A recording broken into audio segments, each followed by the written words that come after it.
Before the storm came from the east, the land we now call Ukraine flourished. This wasn't one unified country yet, not as we know it today.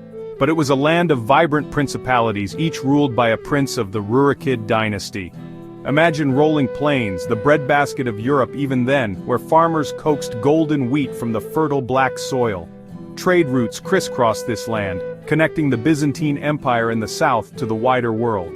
Cities like Kiev, Chernihiv, and Halych thrived as centers of learning and culture. Kiev, in particular, stood as a beacon of Eastern Christianity, its skyline pierced by the golden domes of magnificent churches. Monasteries, those repositories of knowledge, dotted the landscape, their scribes diligently copying ancient texts. Life wasn't always peaceful, princely rivalries and skirmishes were common. But the people knew a rhythm of life, a cycle of seasons, a way of life that had endured for generations. They were about to face a threat unlike any they had ever known.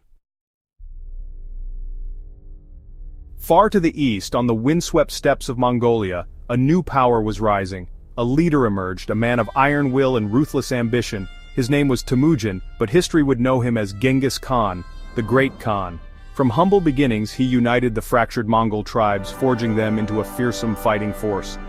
Their cavalry, unmatched in speed and skill, became a whirlwind of destruction. They conquered vast swaths of Asia, their empire stretching from the Pacific Ocean to the Caspian Sea. Genghis Khan's ambition knew no bounds. He sought not just plunder but also to create a new world order with the Mongols at its helm. In 1223, his gaze and that of his generals turned westward. Their eyes fell upon the lands of the Rus, the lands that would one day become Ukraine. The storm was coming.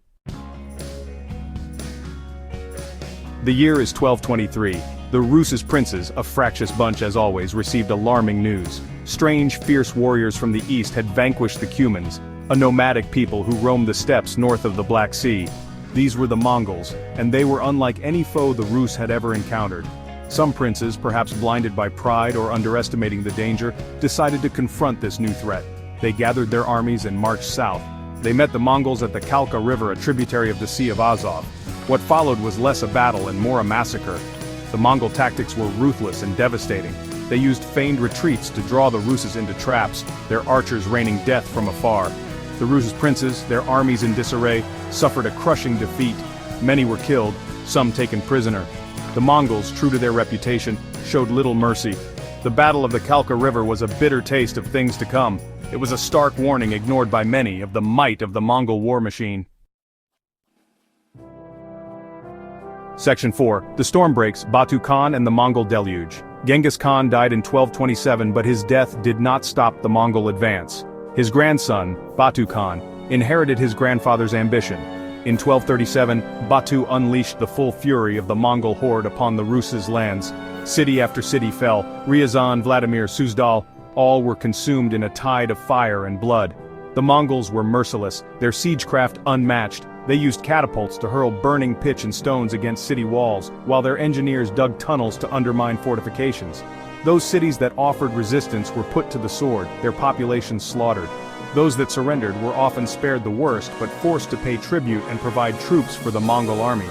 By 1240, the Mongols had reached the very heart of the Rus's lands, the city of Kiev. Section 5. Kiev in ruins. A legacy of ashes and resilience. Kiev, the jewel of the Dnieper, the center of Rus's culture and learning, stood in the path of the Mongol storm. Its ruler, Prince Michael, had fled. Command of the city's defenses fell to a voivode, a military commander named Dmitro. He and his men prepared for the inevitable siege. They knew the odds were stacked against them. For weeks Kiev resisted, but the Mongol siege was relentless. Eventually the city's walls were breached. Kiev fell. What followed was a scene of unimaginable horror.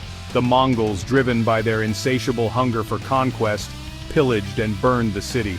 They slaughtered its inhabitants, sparing few. The great library of Kiev, repository of centuries of knowledge, was destroyed. Churches and monasteries were looted and burned. Kiev, once a vibrant metropolis, was reduced to a smoldering ruin. The Mongol conquest of Ukraine was a catastrophe of immense proportions. It shattered the existing political order, leaving a void that would take centuries to fill. The invasion had a profound impact on Ukrainian culture and identity.